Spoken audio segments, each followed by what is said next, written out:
everybody? It's your boy Rail back with another review, man. This is Game of Thrones Season 2, Episode 7. Oh, yeah. Oh, yeah. I can't wait to get into this one.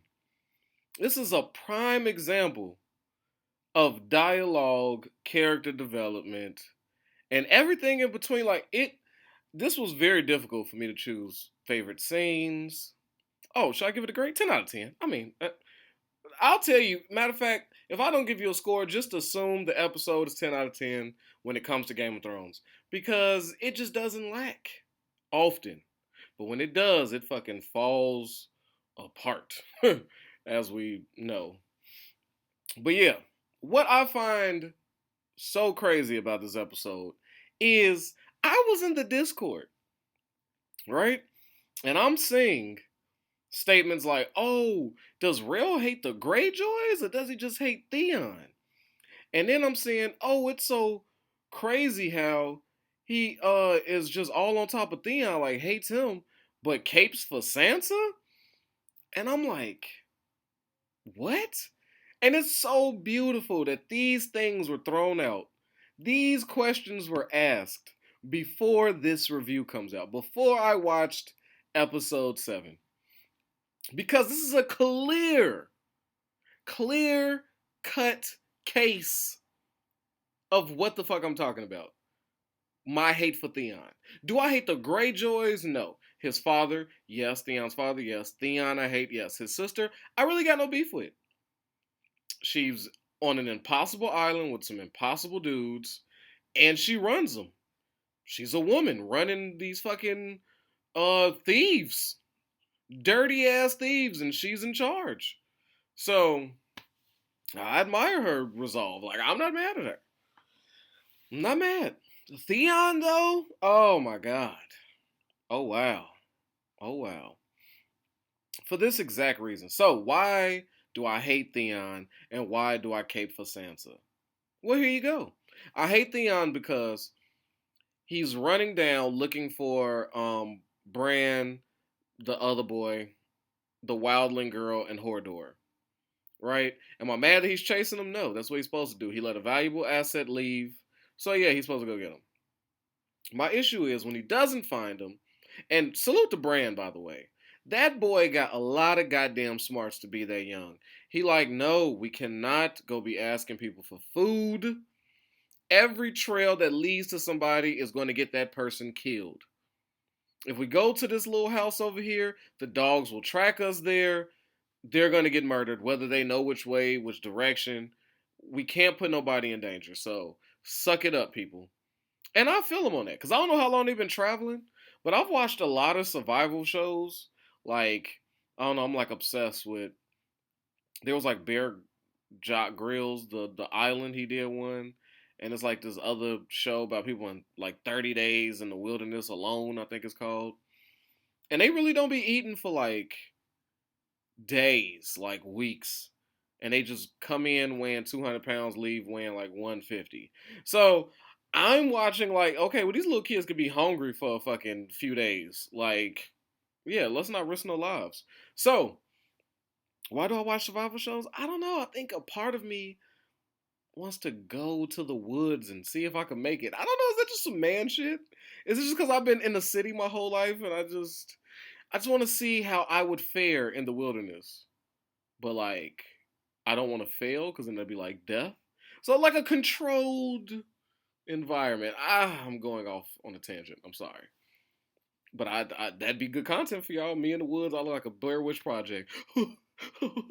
Snot running and shit with the camera face would be like, if I don't make it. No, I'm not. No, it'd be a cabin for sure. Guns, food, all that good shit. But yeah, so Brand is just a good kid. He's just I don't know. He's all around solid. My issue is with Theon coming up short, not finding his people. He decides that he's going to the two orphan boys that Bran was so nice to give a home to help out that elderly couple. He decides, okay, I can't find the real thing. So what I'm going to do is, so I don't look like a fool, I'm going to chop the arms off of two orphan children. I'm going to then burn their bodies, and then I'm going to hang them for all of Winterfell to see. Everybody that's around the castle grounds, I want them to check out this display. And I don't know where y'all line is, but dismembering, burning, and hanging of innocent children is crossing my line. at the very least. That makes you a piece of shit. He's looking back and he's displaying it like there's a fucking, like it's Circus Soleil or some shit. He looked like the Ring. He just turned around like, oh, check this out. Look at what I've brought you. Dead Bran and his brother. You don't know. And I'm just like, where do y'all, this is what I'm saying. Y'all felt sorry for Theon because he got his joint chopped off? But look, he deserves that and more. Where is the list? I thought I did the list last episode. Traded on Robb. Beheaded Sir Roderick, fashion icon. Then he's terrorizing the people, and then he murders young children. I don't. Where am I getting lost in the language? And why am I caping for Sansa? That was the other issue, right? How about this episode? The poor girl's having nightmares of her almost raping and murdering. She is suffering from PTSD right now. And then she wakes up to find out that her woman lease has come. She's now officially a woman, and she's terrified. Why? No. She's not terrified for anything less than, holy shit, Joffrey can now have sex with me, and I will have to have his demon spawn of the children. Like that, she took a knife out, tried to cut it out of there. She's trying to get rid of the evidence. That girl is fucked. Like, that's a shitty situation.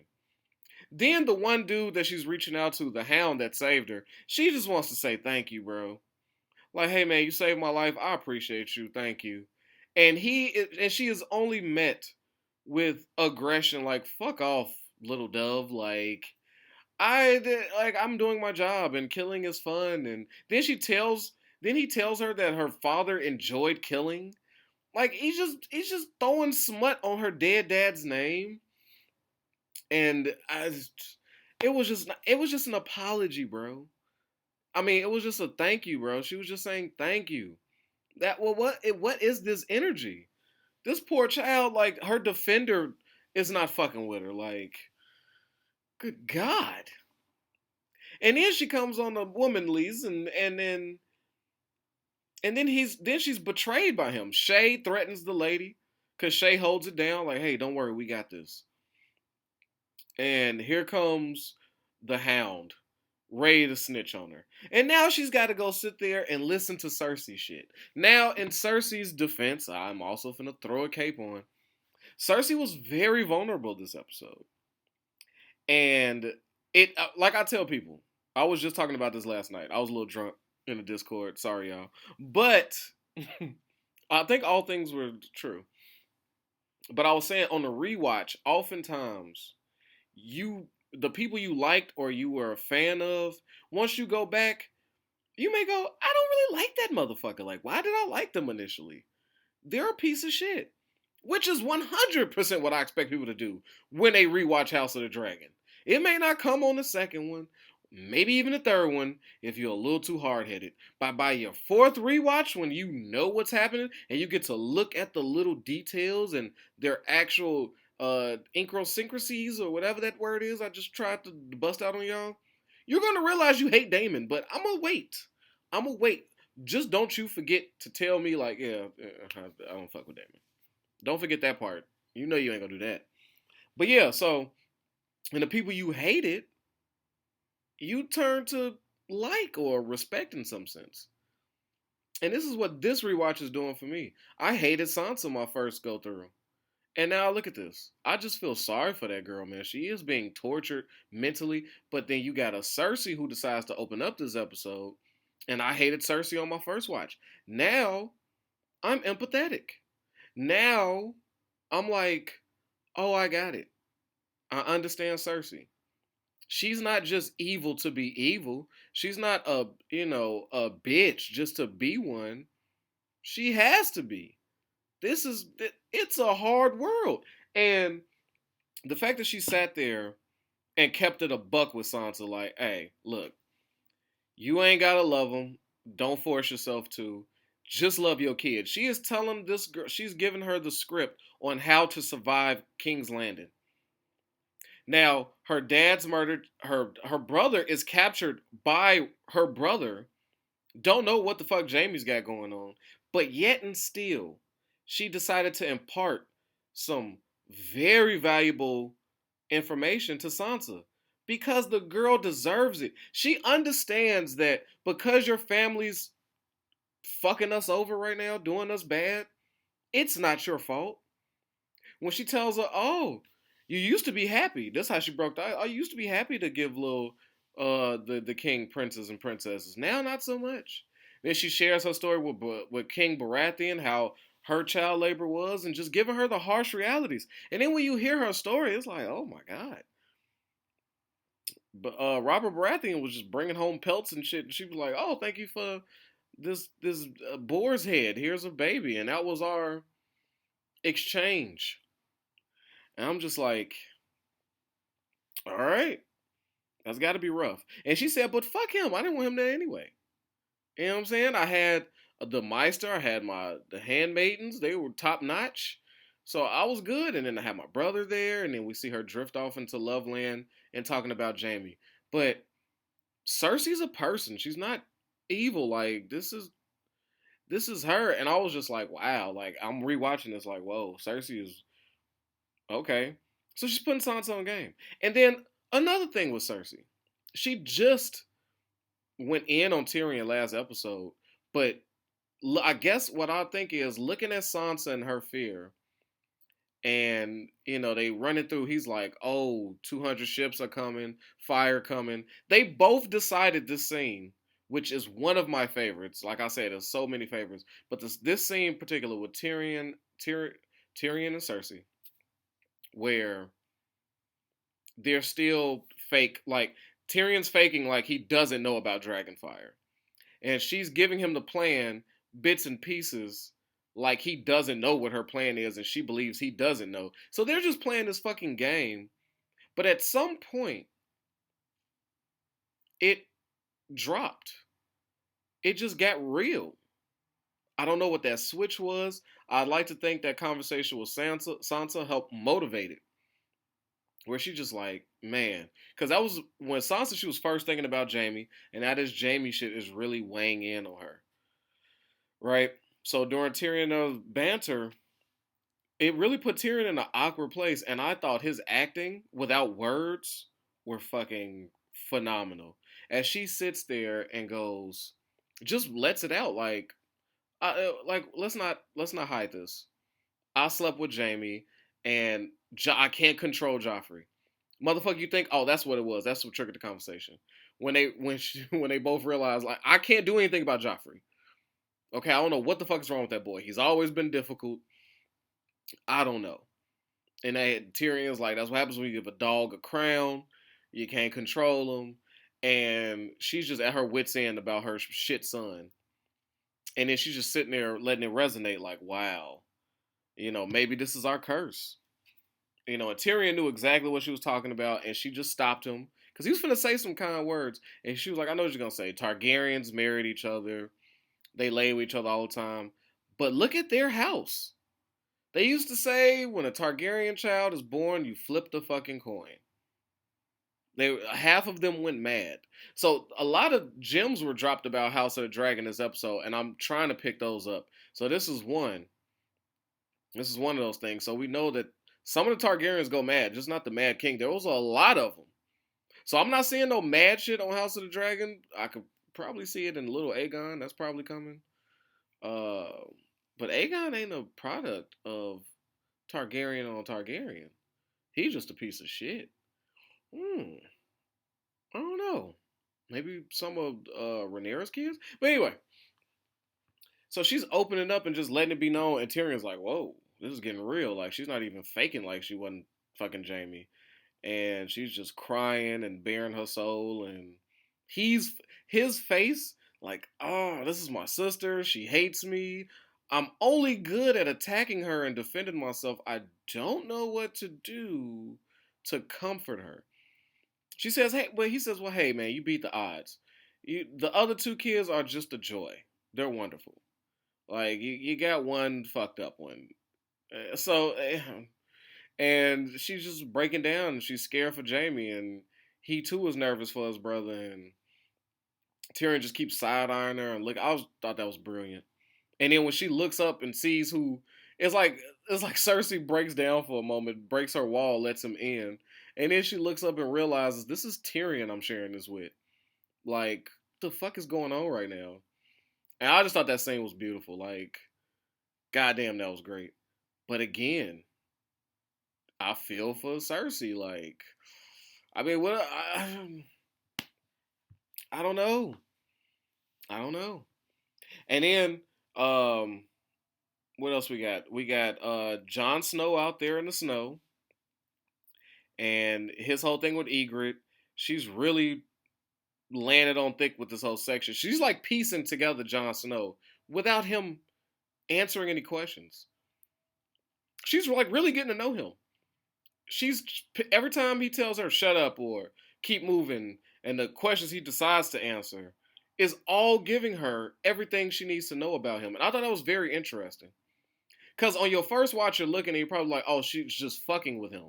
Like, Ygritte is just taking this time to just fuck with him, getting his brain so she can make her big escape, right? Throw him off guard.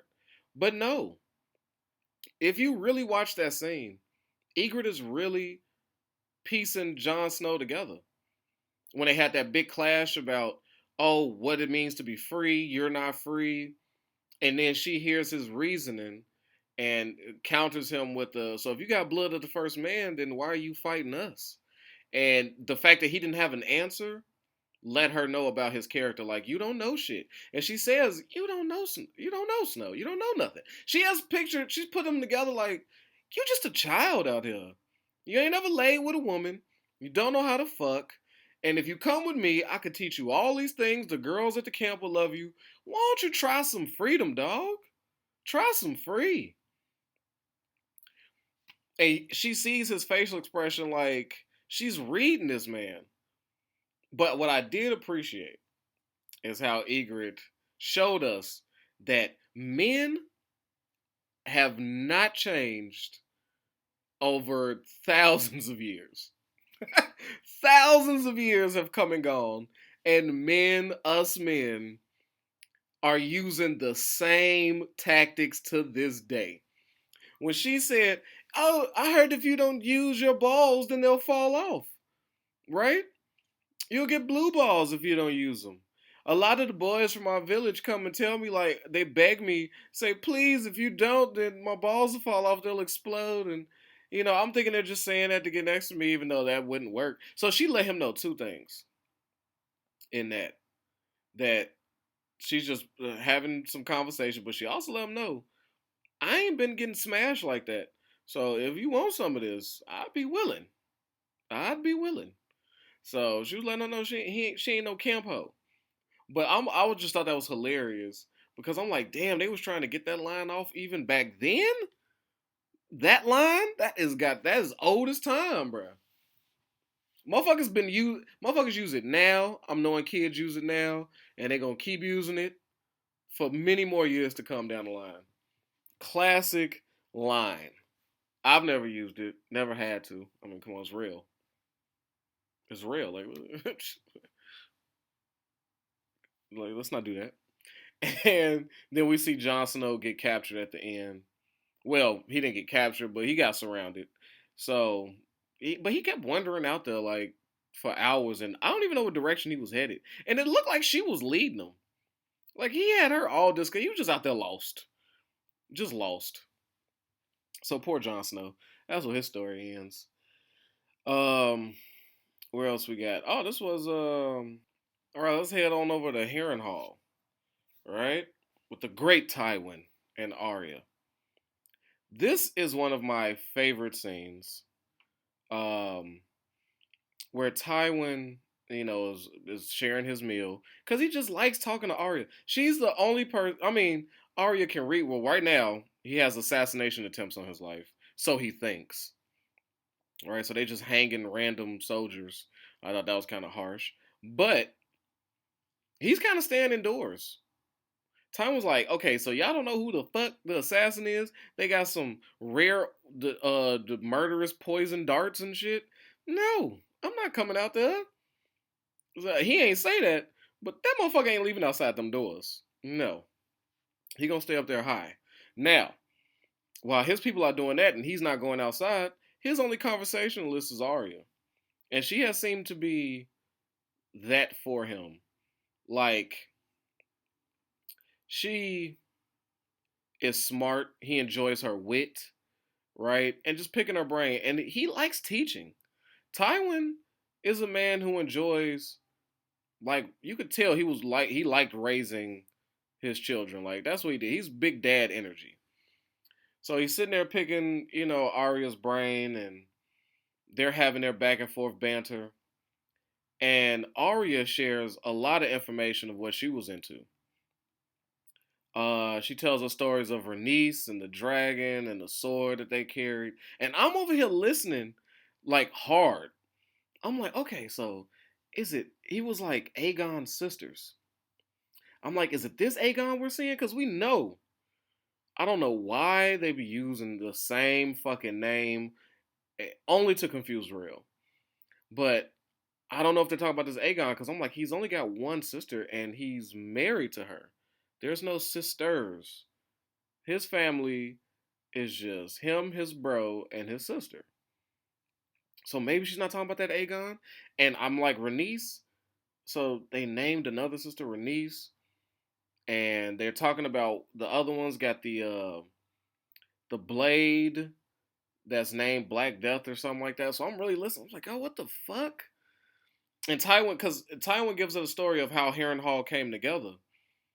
He was like, oh, it was supposed to be his legend, like the tallest 10,000 men, 1,000,000 men could march on Harrenhal and not get in. But Dragonfire from the sky, nobody was prepared for that shit. Now it's just what it is now. So I'm like, holy shit, are we gonna get that? Is that gonna be in the House of the Dragon era? Book people, this is when you could pop out. Do not ruin it, but just help me understand these few things. Aegon, is there another one?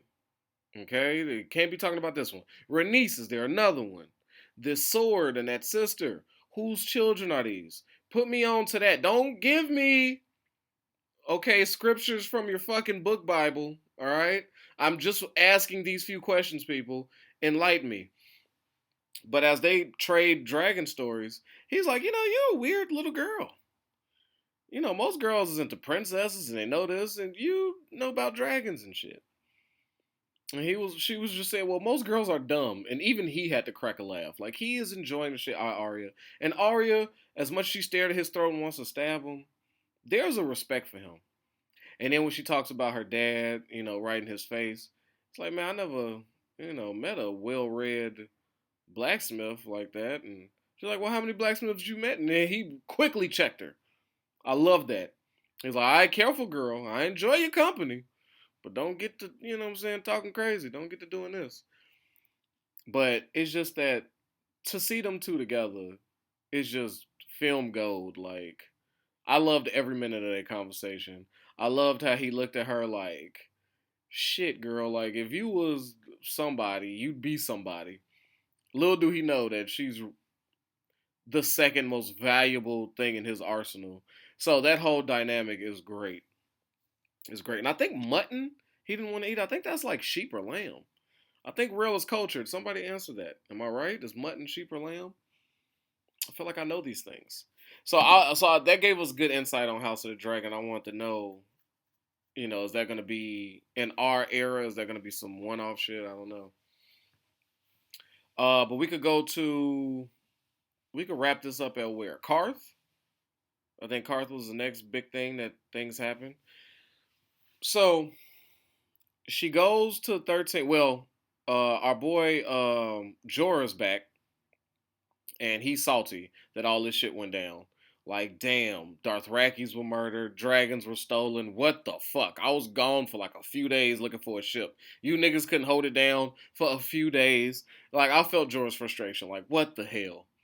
And now he's beating himself up. And in that, we see that once light touch, or the he had her feeling a certain way, like romantically. Now she shut that shit down. You took her dragons away. Ain't no flirting. Ain't no, you're a little too familiar. I said, damn, Danny. And she shut Zora down. Like, fam, I don't want these promises. You all wanted a 13. You let this shit happen. You let my dragon get taken. I don't want to hear this helpful bullshit. I'm like, word. Zara, you looking bad out here. And then here comes the great meeting of the 13. And holy shit, what a scene. What a fucking scene. I mean, break it down. And Danny's face was my face. She just was like this the whole, when they was conversing, like she wasn't even in the fucking room. They was talking about this girl like she wasn't there. When Creepy Face said, hey, I'll help you. Just come to the House of the Undying. I got you. And she's like, how the fuck you gonna help me find my dragons? He's like, well, I got them. And she's like, wait, what? You got my dragons? Spice King was talking spicy before he found out his information. Like, good, them dragons should be killed. They should burn in hell. They ain't gonna bring nothing but disaster to the world. And I was like, yeah, that's right. Dragons do cause big issues. I was like, Fat Boy got a right idea. But when the House of the Dying dude said, yeah, I got them. They right there. She like, well, what the fuck? Like, yeah. He was like, that was my plan. And as the king, for the new king, and then they're like, ain't no damn king of Karth. And that's when Zara stood up like, yeah, that'd be me. I am second of this plan. So we made a little deal. He get his powers leveled up by these dragons. I'm going to be the king. We kind of don't need y'all. I'm going to open up this city to Karth. How can we be this great and don't let people in to, like, enjoy this shit? So I'm going to open them doors. And nobody, if none of y'all are down. I was just so taken aback by why none of the other 10 said anything. Only person that was like salty and spoke up was the Spice King. Like, oh, you're too ambitious and you think you can pull this shit off. And I'm like, and the other 10 are just looking like, oh yeah, well, I don't know what's going on. Meanwhile, Danny's just in the back like, this motherfucker. Except Jorah too. Like, holy shit, what's happening? We got to get the fuck up out of here. And then when we see that, I thought dude was full of shit. I thought he had a twin. My boy got real power. He ain't no charlatan. He ain't no motherfucking charlatan. He went 12. I'm gonna get my wait. He made 11 clones of himself and slit throats at the same time. Synchronicity. Whap! Took them right out. And then when you thought Jorah stabbed her, nope, he vanished and popped up on the other side. Like, yo, just come. Like, you tripping. I got you. They need their mom. Come with us. We got you. And I was like, wow. But I gotta give it to those guys. That is a hell of a plan. Now, I know as a fan of Dany, fan of the House Targaryen, fan of her with her dragons, it's nasty. Sure, it's pretty bad. Oh, and we can't end it here in Karth. I'm tweaking. It's a whole other thing I need to get into.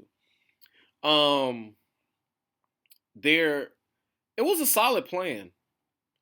I could see Zara and Freaky Face, Blue Lips, going, all right, bro, I want to be the king. Fuck these other ones. You want the dragons. You power up, do that shit. I'm the king. You do whatever the fuck you want. And then Karth will be open, and we both win. Now, this is a good plan.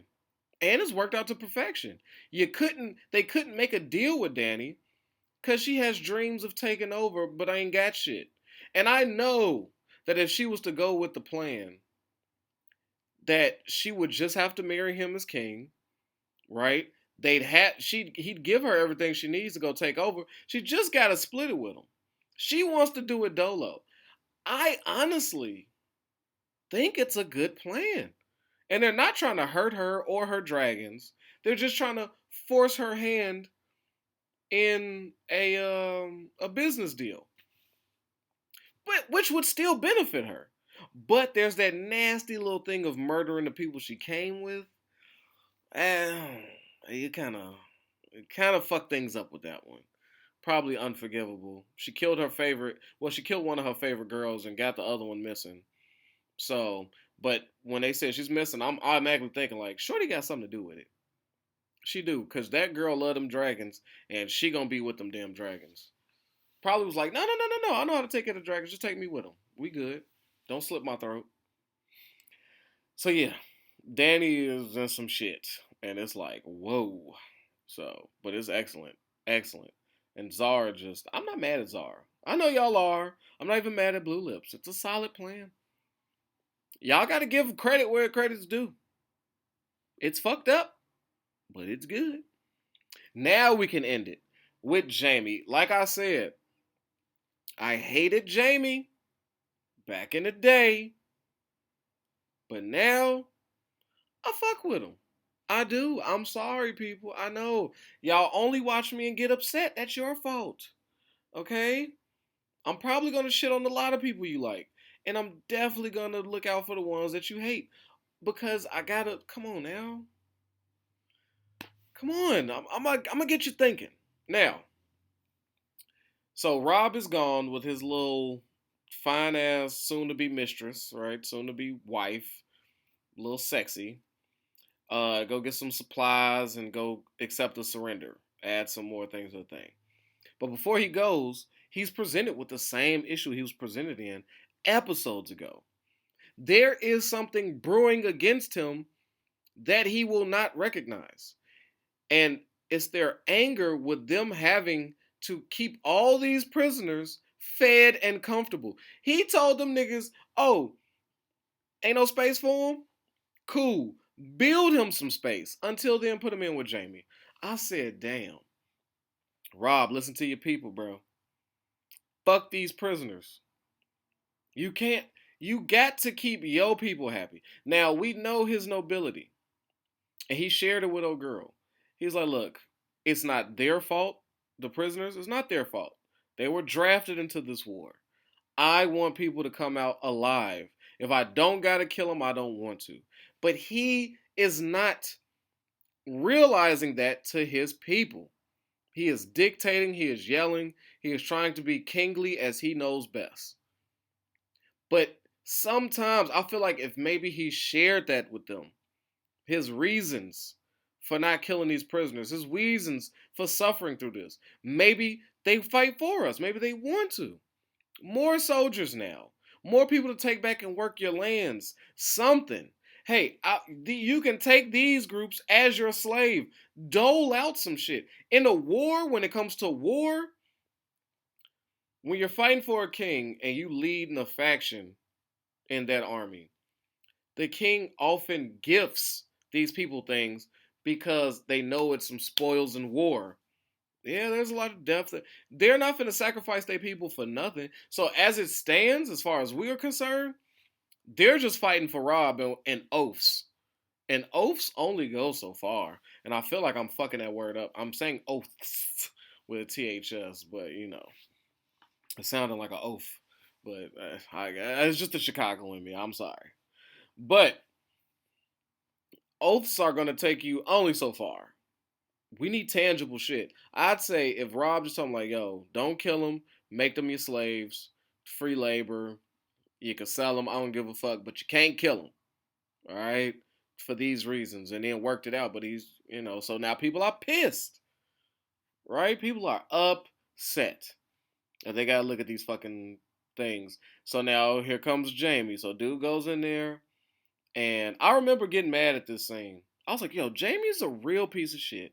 He just shared this tender moment with this kid. He was so excited to be the squire to Jamie, only for him to murder him so he could get his own freedom. And then get caught. Like, such a dick move for no return. And after that initial thing, I now look and go, oh, wow. Jamie, after sharing that moment with him, the squire dude said, doing that for you was the best moment of my life. And then Jamie shared with him a real story, something. Dude was a fanboy of his. He loved Jamie. That thing made his life. And Jamie listening to him, giving him this attention, sharing a story for him is probably topping that moment, if not matching it. So in Jamie's eyes, he gave that boy more than he was gonna ever see in his life, even with this conversation, this time spent.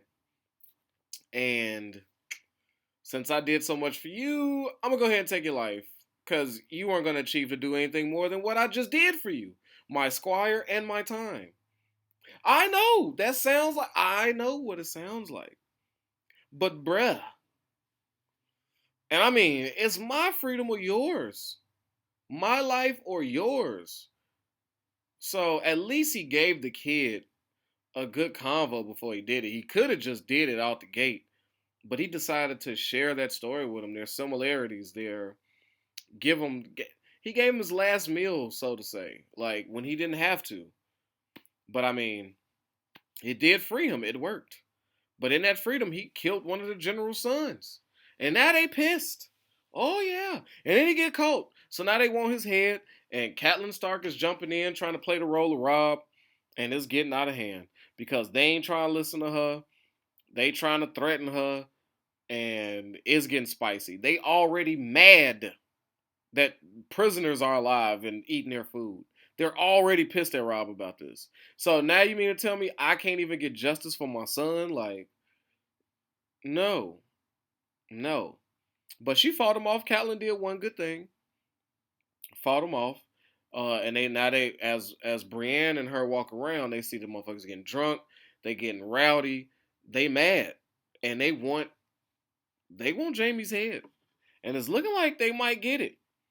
So Catelyn is going in there to devise a dumbass plan. Because she can only do so many good things back to back.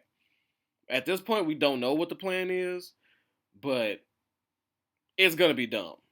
She goes in there with Brienne, and I love this scene. This was another scene I was fighting for the top, but I don't know. But Jamie saying, "Oh, well, I'm glad you met me. You came to see me because it seems like I'm not going to be alive for long." And he's getting to this whole spiel. They going back and forth about Noble and Kingslayer and Ned. Oh, it's so funny that I'm not a noble dude, killing somebody who would have massacred a bunch of people. And I was having this conversation with my boy. I said Jamie gets upset at Kingslayer because he felt like he did the most noble thing and saved lives by killing him, and is being used against him like he's some piece of shit. And he decided to tell her like the only. And then it's so funny you call me this dude, but the only person I slept with was Cersei. So I was like, oh, they're just letting all the tea out. They don't give a fuck no more. They don't give a fuck. Cersei don't care and he don't care. He's like, I only slept with her. Oh, but you? How about Ned? Oh, Noble the Eddard Stark going out there. How did you feel when he brought back that bastard baby? Did you try to love it? Nah, you don't fake it. You hated that child. You hated all that. And I love how in the middle of this, he just keeps looking at Brienne like, is that a woman? Like, and he's talking. How big is she? God, she's a giant. Like, what the fuck? That is premier acting.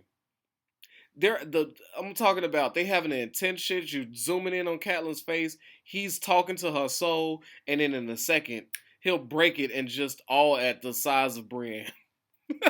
He'll just be like, God damn, look at this woman. Like, she's a beast. And I'm dying laughing. Like, it was so perfect. God, that was good. And so she's really speaking to her soul, and he's making valid points. Again. She hates Jon Snow to this day. Now, we know the story of Jon Snow, but as it stands on paper, he's a bastard of Ned's. And she knows she hated that baby all the way up into manhood, so yep. But yeah, I was talking to my boy about that Jamie shit, like, my boy felt like it wasn't a lot of character development for him early on. Like, it took you a while to like Jamie or to break and go. And I said, no, he gave you everything of who he was in these first couple of seasons. He loves battle. You know, he's a knight. And he told that kid before he killed him, like, if I didn't know how to fight, I wouldn't know how to do shit. Like, he's just being honest. Like, he's not finna run shit. He's a warrior. So that's what he's tapped in with. That's all he cares about. And he's noble. He feels he's noble. He hates he gets the bad rap. His name means something to him.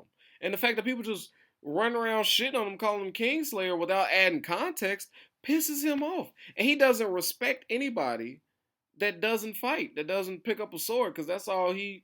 It's like, look, you could bump them gums, but if you ain't about that action, I don't want to hear from you. And that's Jaime. And he's got a soft spot. He was talking about how his brother got him drunk. Like, he reminisces. Jaime loves his brother, loves his sister too much, you know. So it's a lot of complexities to Jaime, man. And I'm not really mad at him this one. But yeah, so we all know Catelyn's finna do something stupid. She has to. She's a Stark. But yeah, I can't wait to watch the next episode. I'm loving this rewatch, and I hope you are enjoying this review. Lou, get off my ass. It's your second one. I should hear nothing else from you. Nothing else from you. And whoever made it to the end of this video, be on the lookout. I'm gonna do the review of the first 2 episodes of Titans on HBO Max. So with that, protect your health, yourself, your wealth, man. Your boy Rel is out of here. Peace. Yo, I know I don't need no introduction, but y'all know who it is, man. It's your boy Hollywood Rel, and I appreciate you for sliding through and watching these videos. But you know what I need from you? All right, if you ain't already, I need you to like this and subscribe this, man. We at 1,000 trying to get to 2, all right? Push it for your boy. Get them algorithms up. So when it come to that subscribe button,